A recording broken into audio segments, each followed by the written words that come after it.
Hello, Bashar. My name is Dante. I'm from Pennsylvania, though I live in Guatemala.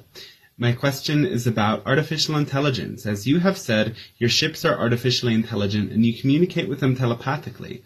Your species is integrated with artificial intelligence. Right now in our world, they are developing artificial intelligence and they're developing microchips that go inside of the brain that help us do certain things and experience certain things. I'm wondering if your artificial intelligence technology is actually embedded in your body in any way. Is that necessary for a sort of telepathic interaction with that artificial intelligence? And is this technology of the microchips presently being developed by Elon Musk safe and good for us as humans? Anything you could say about this would be mega appreciated. I love you, Bashar. Thank you so much for all you do. Goodbye for now. All right, our love to you as well. No, we do not have technological implants in our body. The idea is simply that we have evolved to a point where our telepathy is congruous and harmonious with our higher minds in such a way that the ships are representative of a solid crystallized form of our own higher mind. So in a sense, the telepathy involved is simply talking to ourselves. So no, you don't necessarily need the idea of a technological implant in order to have telepathic communication. It's simply an issue of being on the same wavelength vibrationally. What's being developed on your planet? Well, there are different variations of it. And as we have said, the idea of AI is not really dangerous if you allow it to be what it truly is, because fully intelligent AI will work in whole systems and realize that the humans that created it are part of the whole system to which it belongs, and it would never in any way, shape, or form want to deprive itself of any aspect of the entire system of which it is a part. Only if you force, shall we say, or limit artificial intelligence in a kind of human way might you have some of the challenges you are afraid that artificial intelligence is going to bring to you, because you'll be forcing it and limiting it to act more like a human instead of actually understanding what true intelligence is and allowing it to be fully intelligent, which, as we just said, operates in terms of the perspective of whole systems and would never deprive itself of any aspect of any whole system. So it depends on how the artificial intelligence is being structured and whether it's being allowed to truly be intelligent or simply being limited down to the level of what you consider to be human intelligence, as to whether it would function more like a human or function as true intelligence. And remember, artificial intelligence isn't really artificial. You may have an artificial device that allows it to express itself in your reality, but you're actually dealing with higher levels of consciousness that allow themselves to simply express themselves through the devices you have artificially created. The intelligence itself is not artificial. Hello, Bashar. And to you, good day. Good day, good day. First off, I just got to thank you. I've been following your teachings for 5 years now, and my life has just exploded into a ecstatic explosion of synchronicity, as you mentioned. All right. Well, congratulations on creating your life that way. Thank you so much, Bashar. So I had 2 questions and then a short story if I have time. So my first question is, what is the root cause of what we here on Earth know as bipolar disorder, specifically type 1? And what is mechanically happening during a manic episode? All right. Well, the idea to understand of that particular disorder, as you call it, is the idea that all of you know that you have within what you consider to be your single personality, actual multiple personalities, and also a sense of polarization. The idea that there is light and dark, the idea that there is positive and negative, so on and so forth. And if there is not an understanding, energetically or intellectually even, or in your belief system, if there's not the tools to understand how things are actually a trinity, that there's always a balance point in between what seems to be nothing more than a duality, but that in truth there is always the balance point, a trinity.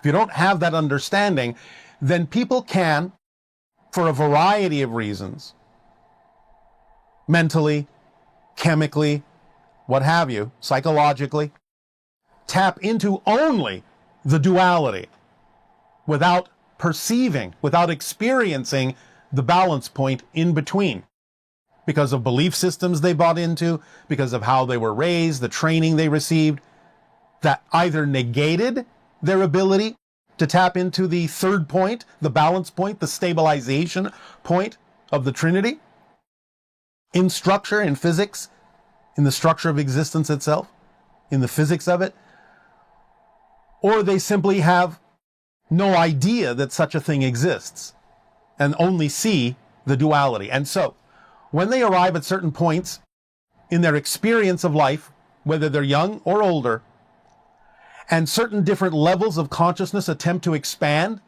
and kick in, if they don't understand how to balance themselves, if they don't have the tools, or they refuse to believe those tools exist or refuse to use them for one reason or another, usually a fear-based belief, they may expand only into the duality aspect, and therefore they will polarize themselves and start feeling, in a sense, well, euphemistically, kind of like a ping pong game, going back and forth and back and forth and back and forth. And as they attempt to continue to expand their consciousness, the extremes, the duality extremes, may become even more extreme, because again, there's no governor, there's no balance point, there's no stabilization effect, because they are not using the idea of the balance point in the center. They're not understanding the triad, the trinity structure of these things that gives them the ability to merge these things, blend these things, harmonize these things, and they only see two sides. They never see the edge of the coin. They only see the head and the tail. Is this making some sense? That makes perfect sense, actually. I really appreciate that that answer. Yeah, I guess that's about it, Bashar. I can't thank you enough for your time, and I appreciate you. You have thanked us more than enough. Good day. Good day. Hello, Bashar. This is Toshi from Tokyo, Japan. You said in the last transmission in September that in Ireland there is also one of the 13 master crystal skulls. So my question is, what's the name of that crystal skull, and what kind of archetypal energy does that crystal skull in Ireland represent? Thank you. Bye-bye. It represents a strong connection to nature spirits. That's what it basically represents. One moment.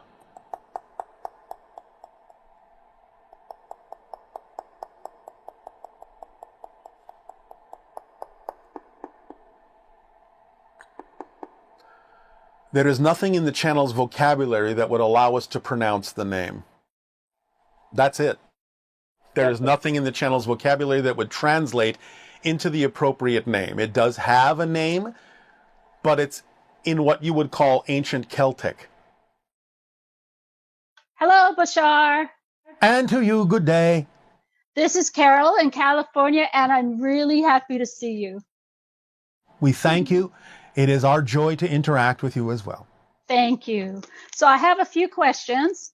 Yeah. And one of them starts out with, you once told us that you communicate with all the life forms on this planet.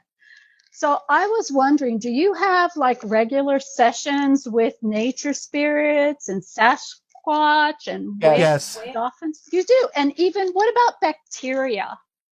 Yes. You actually communicate with the bacteria? Well, yes, but not like I'm communicating with you. Mm-hmm, mm-hmm. Can you expand on that and tell me how you're doing that? Because it's an energy vibrational resonance that recognizes their place in nature and amplifies the idea of a connection between us. And in that connection, there are certain resonant frequencies, certain tones, certain vibrations that represent states of being that represent an exchange of information. It's very different than the way we're communicating with you, although there are some similarities in the sense that there is vocalization coming through the channel, which is a vibrational resonance. But nevertheless, it's not organized into the kind of language you would understand necessarily. It's much deeper, much more resonant into the vibrations of nature, the vibrations of the planet, using different frequencies that are natural to the planet that they connect to. It's a whole different kind of connection and conversation. Wow, that's fascinating. So are they part of, you know how we have this global consciousness where we're Yes, I the do. masters of limitation? Are Yes. they a part of all of that? Are they also limited like we are in their belief systems? They don't have belief systems in the Okay. same way that you do, but they are expressions of nature. They understand what they are as expressions of nature in the way that they can cognate themselves, but it's very different than the way you cognate yourself. You may not necessarily be able to understand the difference between the way you do and the way that they do. It would be very alien and foreign to you. All right. So are they also aware of, or do they even care about the first contact and the hybrid children coming here? Are the other entities? Not in the way that you're meaning it. They just accept the idea of the patterns that they perceive as being the natural evolution of the planet of which they are a part. They don't necessarily have to pick out or discern what that means in terms of who's doing what and where they come from. It's more for them, and this is a very crude analogy, it's more for them like listening to a symphony orchestra. When you're listening to a piece of classical music, you're just following the feelings that come up for you when certain notes and harmonics are played. You don't necessarily know that on another level, that particular note or that particular harmonic might mean something very specific to someone else. So you don't necessarily pull out those kinds of specifics. You're just going with the flow of the resonance of the music and whatever state it puts you in. Wow, that's beautiful. As far as when the hybrid children do come here, Yes. are any of these entities, any of these other life forms on our planet going to step up and be teachers to them? Because maybe I have the wrong impression, but I see entities such as the nature spirits and Yes. that they would, in a way, because they are ancient energy forms, that they might actually come forward and be teachers to the hybrid Yes. children. Yes, this is why it's expressed in the idea that is the story that was created about Willa Hilla-Krissing, where the idea of future hybrids constantly interact with nature spirits in different forms. They can perceive them. They have the senses to perceive them, and the nature spirits understand that and present themselves to them. And there can be an exchange of information. It's not just about the nature spirits teaching the hybrids. The hybrids have things to share with the nature spirits as well. Oh, yeah, I would imagine so. I have a nature spirit guide, and they showed me how they, I was asking them, how do you nourish yourself? And one of the things they showed me, or this one showed me, was that they came close to the plants and stuff, and they literally merged with them. And I saw like this interchange, and then they parted from each other, and everybody was happy. Yes, in a sense, it's a symbiotic relationship and exchange of frequencies and energies, yes. Right. So can humans do that with the nature spirits? You can to some degree, but you have a lot to learn before you get there. I see. So I think the last thing I wanted to ask about was the sixth hybrid race. Yes. Since this planet is so filled with so much life, is there something from all spectrums of life, like the nature spirits and the whales and the dolphins? Are they also a part of the sixth hybrid race? Well, in a sense, we are being general and specific when we say that, because we're actually talking about the evolution of what you consider to be humanity when we talk about the sixth hybrid race. But again, remember, you're shifting to different versions of Earth in which that already exists and in which all the life on that version of Earth plays a part in harmony with the concept of the evolutionary progression. Okay. Thank you very much. Those are all the questions I had for you today. And I love talking to you, and I love you. Our unconditional love to you as well. Good day.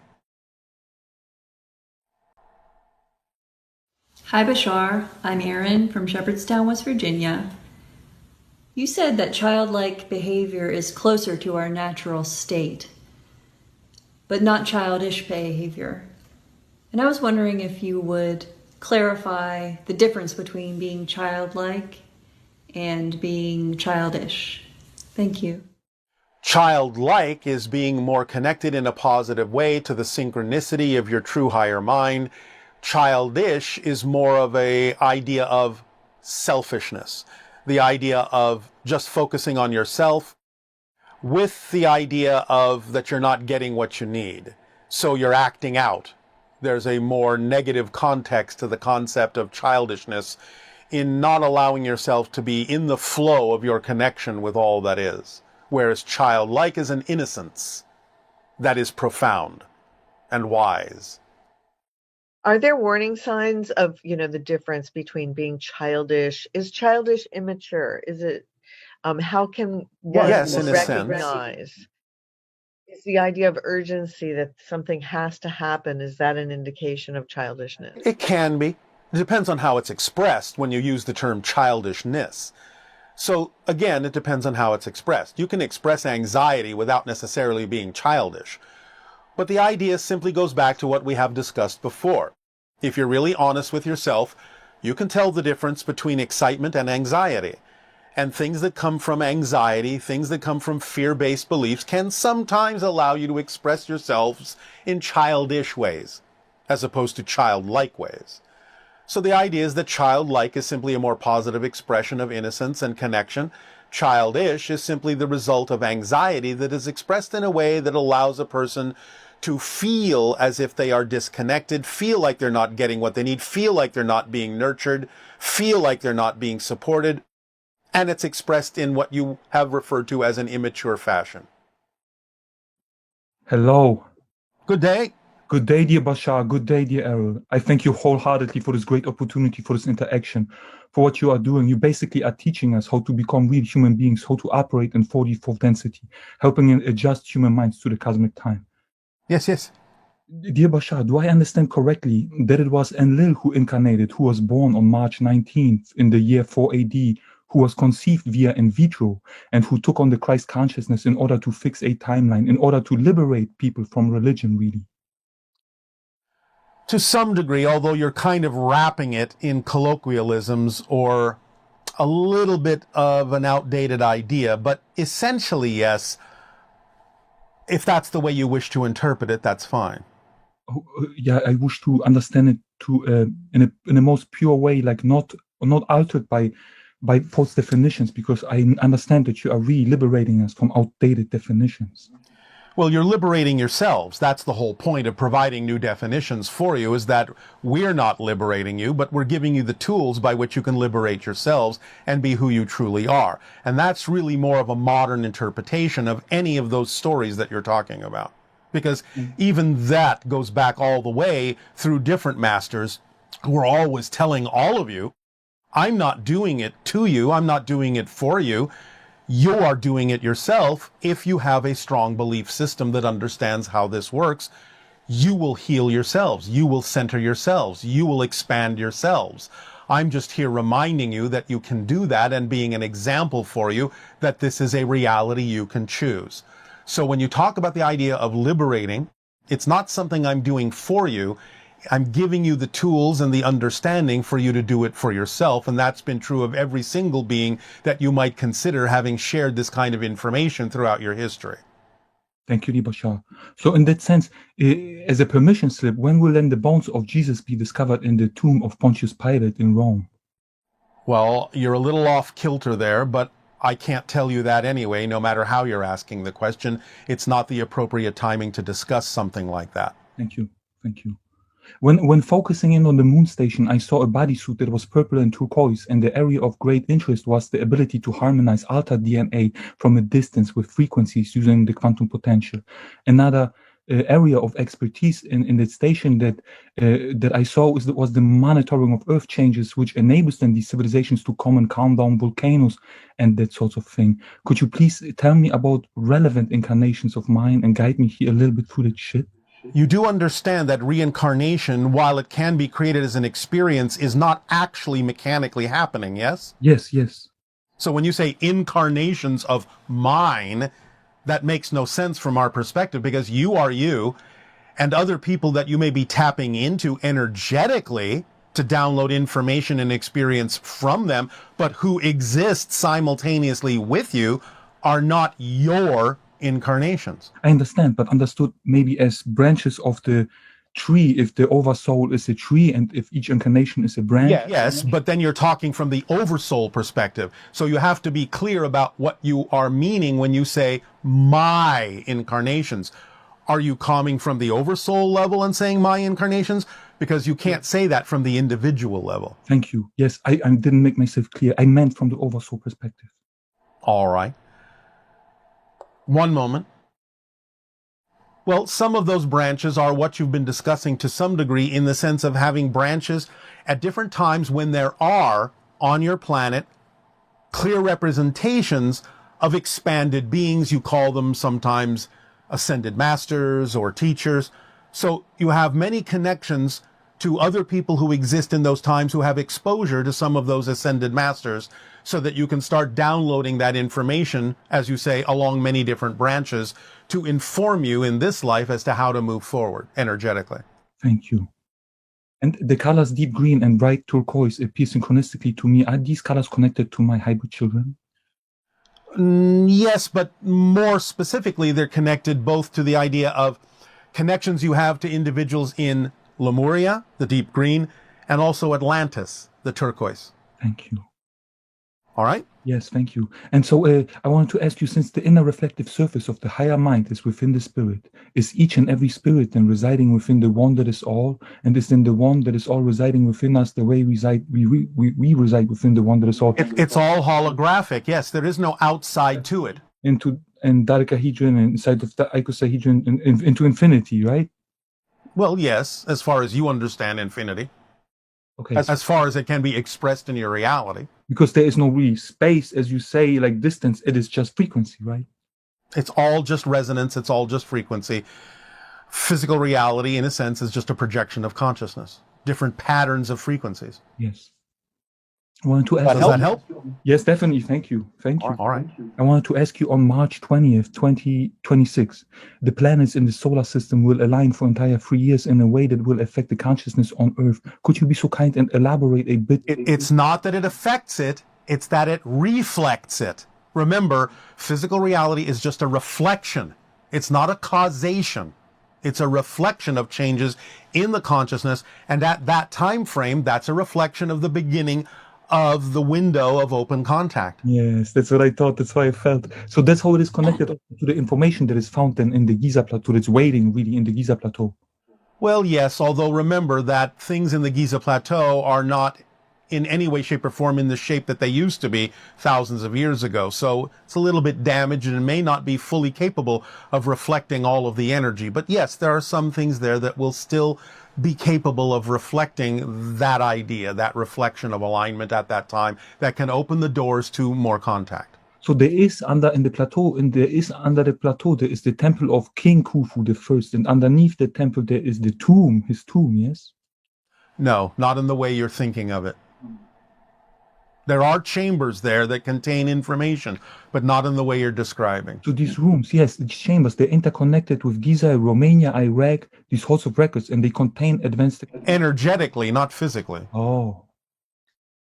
Okay. But when you enter one, then whoever is in the other room, they know that somebody entered the other one, right? Vibrationally, you can, if you're sensitive enough to pick that up, yes. Because that is part of a communication system that was global at the time. But again, remember, it's fallen into some degree of disrepair, so it may not be as efficient as it used to be. Okay, I understand.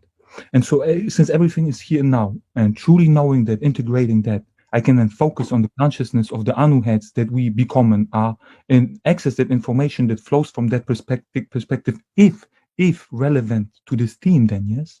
If relevant, yes, of course you can. Thank you. And then, the one copy of the Ark of the Covenant, it resides in Ethiopia. Yes. Does it fit into the box in the King's Chamber in the Great Pyramid? It does. Okay. And the other one, is it in Jerusalem? Not going to tell you that. Okay, thank you. And right. So, Bashar, I thank you for your time, for thank you wholeheartedly for your time, for everything that you're doing for us. It is again our passion and our pleasure And we thank you for everything that you do for yourselves. Thank you. Good day. Good day.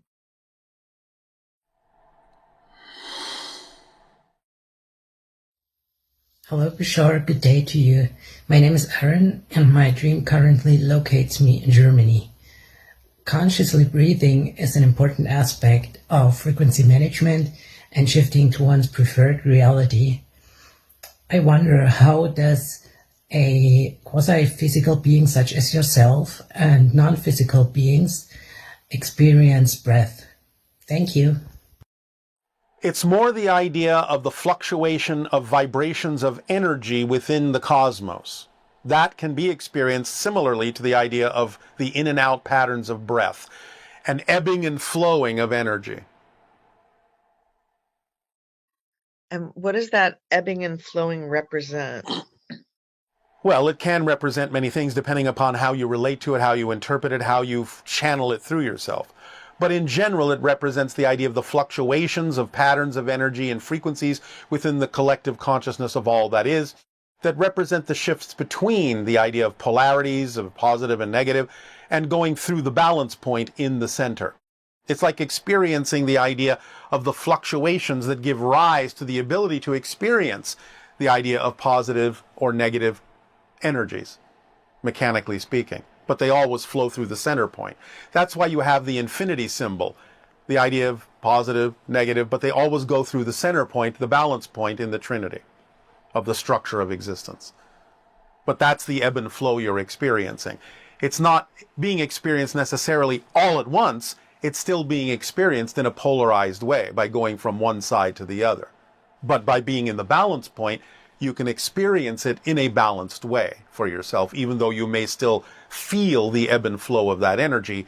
It's going through you in a way that is more integrated. Hi, Bashar. And to you, good day. Thank you so much. I'm very grateful to be able to talk with you today. As are we to you. So I have a few questions. Yes. The first one is that I've always been very passionate throughout my life about the Maya or Mayab. I've spent a lot of time researching it, visiting the places, their temples. Can you tell us more about what star system they're from and what their mission is here on Earth?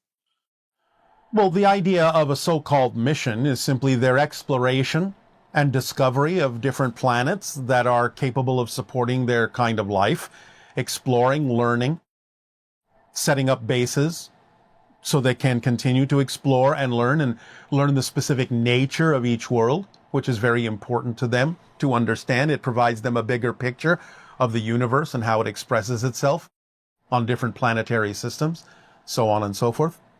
The idea is I am not really allowed at this time to talk about the origin point. Okay. Can you tell us why they left? Things were changing on the planet, environmentally in many different ways, energetically in many different ways. They also sensed the discordant energies coming up in what you would call the future of their timing.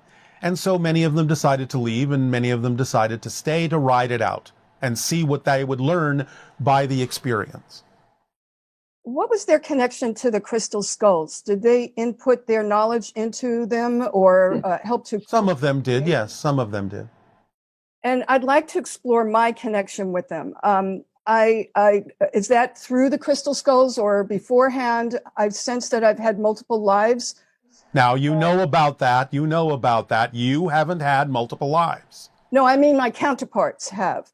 And so am I tapping into counterparts on other parallel lives that Sometimes. So many years ago, I communicated with another channeled entity about this, and he told me that I had been a Maya priest in a parallel life. All right, and again, you understand that that person exists. It's not you. You haven't been them. Right. So that's just a euphemism in an old-fashioned, outdated way of talking about an energetic link and a connection that you make to that person in order to download understanding, information, and experience from them to aid and assist you on your journey here. Yes? Yes. All right. So that's what you're doing. Right. And what's interesting is that many years ago, he said that the lessons I was here to learn from that that counterpart or parallel life is the use of power and using it with gentleness. And, Yes. and Remember, the greatest power requires the lightest touch. Yes? Yes. And Because it doesn't have to force anything. It doesn't have to force anything. right. Thank you. Because it is everything. So this is about understanding not your connection to nature, but your connection as nature, your expression as nature, so that things flow and nothing has to be forced. The greatest power requires the lightest touch. That's why all that is all but invisible. That makes so much sense. Thank you. I've also been exploring through 23andMe, my ancestry, my DNA. Yeah. And I've discovered that I have Neanderthal and DNA. No, most of you do. And are you saying most of humans do, or specific types of humans? For instance, are those with more Neanderthal being abducted by the Greys for their... There are variations, and some of them have to do with the idea of the abductions, and some of them don't. There are connections to Denisovans, Neanderthals, Cro-Magnon, all sorts of things. There's a mixture of things going on. Some people have a little more of this and a little less of that. There's a mixture. That's wonderful. And how are these DNA or genetics determined? Is it our higher self that decides what ones to focus on in a particular life? Well, again, it is the higher self that sort of lays out the territory, but it's still up to the individual which path to take. And so there can be branching that happens in physical reality that may cause certain differences to occur, that might stray sometimes from the original path or not. But again, it still achieves the diversity that is required for the continuation of the evolution into the sixth hybrid race. Wonderful. Thank you so much, Bashar. I'm very grateful, and I really do love you so much. Our love to you as well, and our deep appreciation. Thank you. Hello, Bashar. My first question to you is, can we feel other people's souls? And if so, have I ever felt somebody's soul? Well, yes, you can feel the vibration that is given off by the soul, and that is why you say that the windows are the eyes of the soul, because again, there are vibrations that are being presented and given off, and if you match those frequencies, you can certainly experience other people's souls, and the way you more often than not experience that is by suddenly finding yourself being in love with them in one way, shape, or form. Just being in love with someone doesn't necessarily mean how that love has to play out sociologically or culturally, but by feeling yourself falling in love with some aspect of some person in some way, shape, or form, generally speaking, you are feeling the vibrations of their soul, their true self. Greetings, Bashar. And to you, good day, good day. What would you like to discuss? First, I would like to say that I'm grateful for this teachings of this day, because it put more clarity of the stages to go about when something hits me, when something is confronting me. Usually when you said a while ago, it's not what happens to you that matters, but what you do with it matters. Yes. This was very, actually a very easy tool to adopt, because when I would dive into why things happen to me, it would go nowhere, because I would have the blame, the pointing finger outside of me. Yes. So when you said that, that was very important. But I also want to say that it's actually easy for me to not to dive into the what happened when I know that it happened, but it doesn't matter what happened. It actually become easy for me to just dive in. All right. And look at myself. No, it's all right. Well, good. Congratulations for using it that way. Thank you. I'd like to ask you if you don't mind to share with us, if this is, unless you said it before, but I do not know it, what events brought about the Shakana to your people at the time that it did? Well, a couple of things. Number one, remember that we are, in a sense, an artificially engineered race.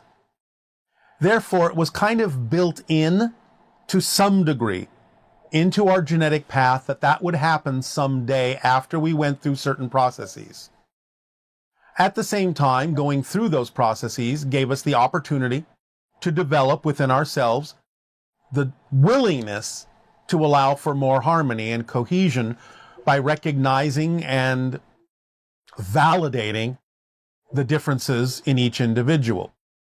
So you could say in a sense that we were designed with a penchant to go in that direction, although it was still left up to us as to whether or not to choose to do so, because the ability to choose to do so or not do so is of paramount importance to be engineered into any species, so that you know that whatever it is that does happen is the product of what they chose to have happen, so that they are truly in alignment with it and not just forced to make a choice.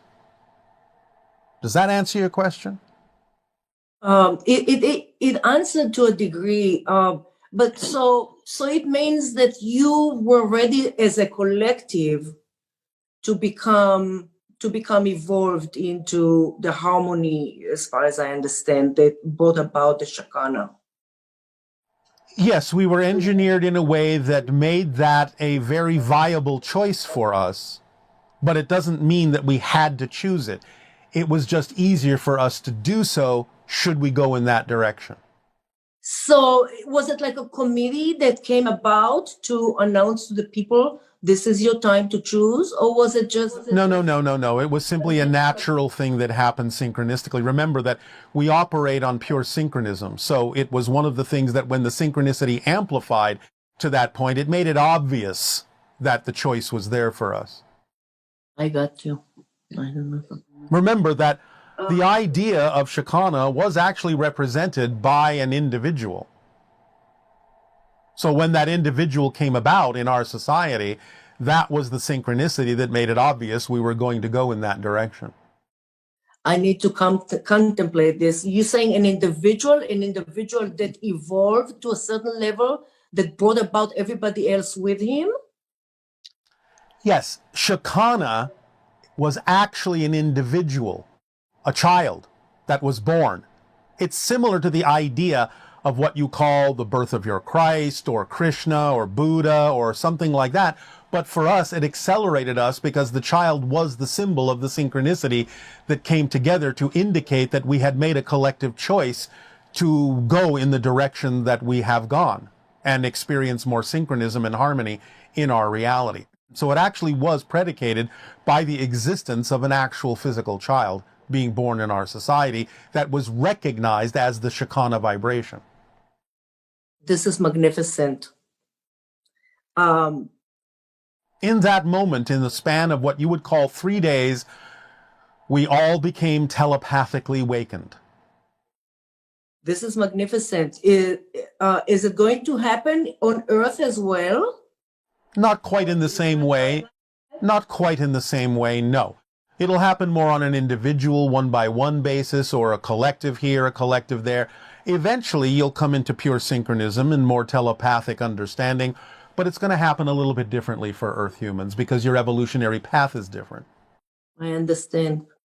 In this, when a Sasani couple decide to have a child, I was reading in the book that you described that they go into a focus, a deep meditation, and they create their own bands, and then the two bands combine to create a third band, and that's where the child is created. So yes, it's like two energy bubbles that overlap, and in the overlap, the child forms itself. So was it a long period? I mean, would the parents stay in that meditative state until the child is created and born and materialized? Yes, but it doesn't take that long. Now remember, this is something that's relatively recent in our history. We used to have children in exactly the same way that you do now. But as we evolved and became less physical, it started to take on this energy form. But it doesn't take that long. Like in 3 days, in 5 days, in... It can take hours. The longest on record has been about 3 days, but it usually only takes several hours. This is fascinating. This is very fascinating, and I'm so grateful to get such an information, because it's broadened me and so many others who read this, the possibilities of existence, of such an existence. And so when a child is born to your civilization, would the soul need to be in a certain level of evolution to become one of you, because you're so much advanced then? Generally speaking, yes. There are some exceptions depending on what the soul wishes to experience, but generally speaking, yes, because there are certain experiences that are simply not available in our society that might be available in other societies. So the soul would have to be at least in alignment with the general themes of our planet, and wouldn't necessarily be born on our planet or choose to be born on our planet if it had a theme that was not available to it in our society. I understand. One more thing about your civilization is, you also, in the book I was reading, that your cities are in spaceship, so you're not contaminating or destroying the earth, the ground itself. Does that mean that there's no dwelling at all? There are temporary ones for a variety of purposes, like we described the idea that we may have what you call birthing villages that are erected and that function as a place for people to have children for a while, but then they're disassembled. Usually there are no permanent structures, except for a few exceptions that we can go into at another time, but they're few and far between. Most of the planet is natural. And any structures that are built for temporary reasons and then disassembled. I got you. So I like to move on to the blue man that you mentioned to us in the last transaction. Yes. The name blue man is English. So do they have name in their language, even though they're telepathic and they don't speak? There are members of their society that are physical, but remember that the versions that Earth is interacting with are those that have allowed themselves to shift and become both physicalized and also exist as energy forms. So their own societies, they have their own way of referring to themselves, but we're not really allowed to talk about that at this particular point. What we have shared with you is all we can share with you at this point about them. I understand it. So I would like still to stay with it, not about their information, but when you said, again, in one of the questions you answered, that we have to align ourselves with the same frequency as they are in order for us to, let's say I want to have the calmness that they have, and I need it at the time. So to become their frequency, this is something that I understand, but I really don't understand. Like, there is times that I will focus very lightly, almost no matter about something, and it manifests for me so easily, or I'm tuning into it so easily. Because you have a belief system that says it's easy for you to match that frequency, and in other things you have a belief system that says it's not as easy to match that frequency. So some things are going to appear effortless because you have a belief that allows you to allow it to be experienced in an effortless way. You just shift. Nothing is getting in your way. In other areas, there may be things you need to deal with and let go of before you can shift to that frequency. Everyone on your planet has these differences. Some things are easy and some things are challenging. So matching my frequency would mean focusing on them, focusing on a blue blob. How would I It's up to you to use your imagination and receive from your higher mind what works best for you as a technique. But again, remember, in general, it still all comes down to following the formula. That's all you actually have to do. Everything else that's relevant will take care of itself and bring you the inspiration and opportunities to do it in the way that works for you most effortlessly. That's why we give you the formula. Then you don't have to break it down into what's the technique for this, what's the technique for that. Just follow the formula. The technique that will work for you will come to you synchronistically. sometimes, at this time, this is a very unique time right now on Earth. Yes. Because sometimes I feel the time is so slow, and sometimes I feel the time is so fast, and it comes and goes throughout the days and the weeks and the hours. Because you're creating time. So as you change your consciousness, your perception of time is going to change, because time is a side effect of your consciousness, shifting through different parallel realities. So its pace is completely determined by where your consciousness is focused. There are times that, like when you're saying, follow your passion, follow your excitement, there are many times at this current time, presently, that it looks so stretchy, it takes long time. Sometimes that's exactly the time that it needs to take, but you always have the opportunity to investigate your belief systems to see if you can let go of some of them, and letting go of some of them may change the way you experience the timing. You can always narrow it down to just the process you actually need to go through. Sometimes you have extra processes that you don't necessarily need to go through if you will let go of certain beliefs. But it's always only going to go down to whatever the timing is that's absolutely necessary for you to experience in order to more deeply appreciate what it is you are experiencing. I understand. Well, I thank you so much, Bashar. I love you. I appreciate so much our exchange. As do we, and our unconditional love to you as well. Good day. Good day.